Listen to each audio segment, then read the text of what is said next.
Čau lidi, já jsem Monča a vítám vás u dnešního videa, ve kterém vlastně to DIY. A já vám ukážu, jak se dělá dobrou nástěnku z tohohle z toho krabičáku od bot. Prostě z krabice od bot, ten vrš. Tak, jdeme na to. Na krásu budeme potřebovat vršek od bot, krabici od bot, lepidlo, papír. Tady ty 3 věci zatím budeme potřebovat, pak vám prozradím, co dál. Takže jdeme na to. Takže když si vezmeme tento papír a krabici od bot, tak si v prvé řadě odlepíme cenovku.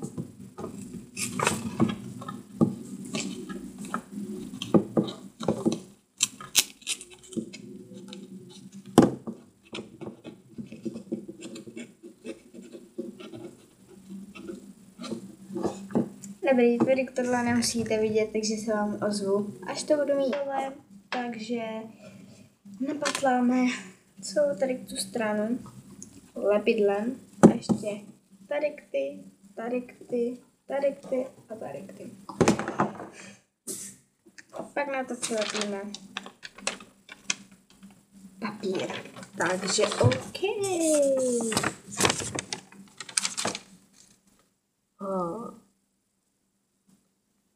Jak tak toto vypadá, když nemáte na ještě tyto strany.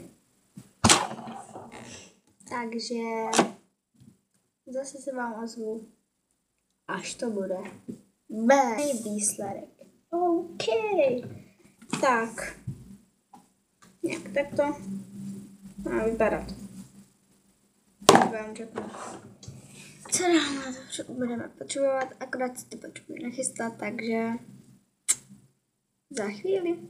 Takže budeme potřebovat provázek anebo gumičku. Bam. Pásku a vodovky. A střed samozřejmě. Štětce a vodu, trošku starší vodu, ale vůbec nevadí. A vlastně začneme vodovkami. OK. Otevřeme si vodovky a na tady k tuto stranu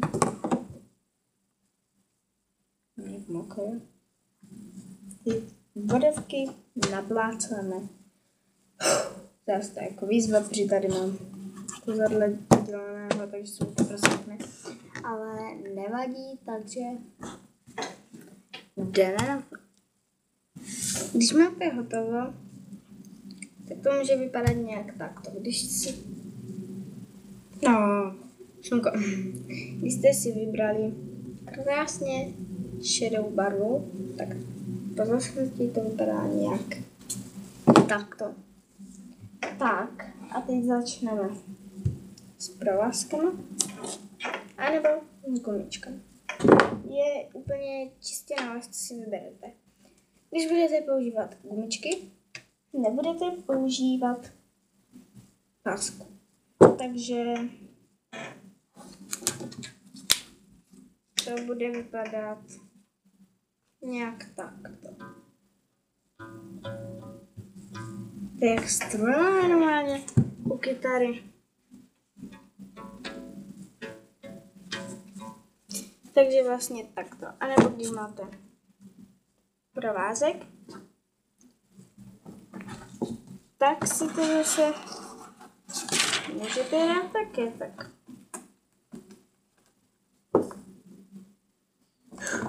Si zase neoddělala. Neoddělala to takže než najdu konec, tak to bude po všem. To bude po všem. Nevím, co tady mělo být, ale OK.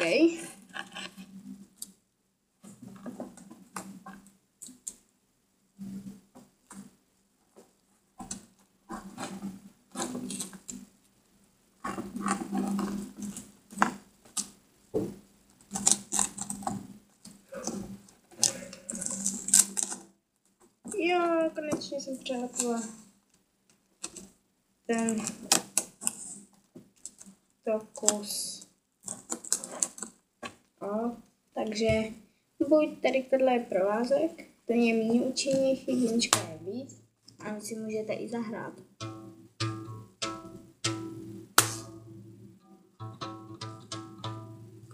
Dobrý.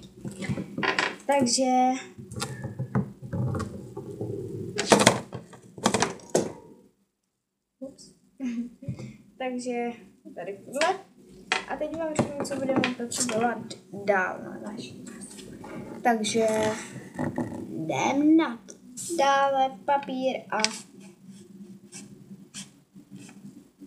svorku, nevím, jak se tomu říká. A dát si to na tu nástěnku hezky. Takže doufám, že to nějak bude vypadat a pozvu s vám za chvíli. Tada, konečný výtvor je na světě. Doufám, že se vám to líbilo, dejte like, odběr a největší radost dělejte, když to dáte sdílet. Tak.